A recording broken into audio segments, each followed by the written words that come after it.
It's very interesting from Bigme. It's very interesting comparison to the Note Air 4C. Common wisdom in reviewing e-ink tablets suggests that you don't need much processing power.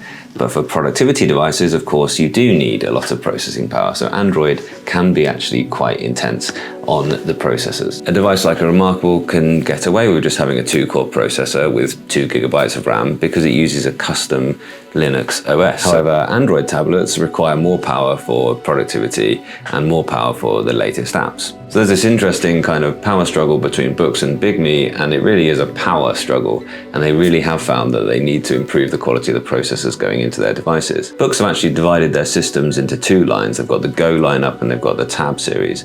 The Go lineup are their lightweight paper tablets.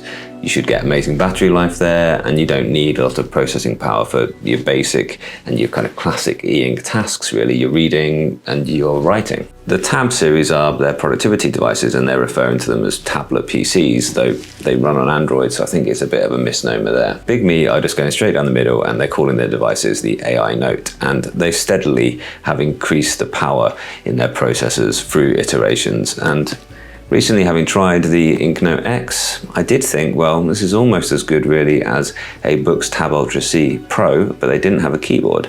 So their latest iteration, the B1051C, does have that keyboard case. And also, users are demanding newer versions of Android for their e-ink tablets, and people are put off by the common complaint that they're stuck on older versions of Android. So Boox and Bigme have recognized the need for actual up-to-date Android OS for the latest apps, for updates and for security patches. Bigme are putting Android 14 on this B1051C, whereas Boox are in the Note Air 4C, they're using Android 13. I don't know about this Note Air lineup.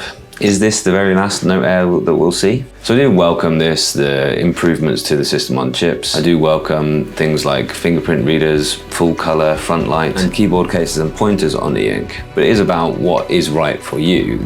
Might not be a use case you need in e-ink, in which case ignore this stuff and go for something simple like the Supernote or the Remarkable for your note-taking and reading needs. But I'm looking forward to talking to you tomorrow on a live stream, so Thursday night, 9 o'clock UK time.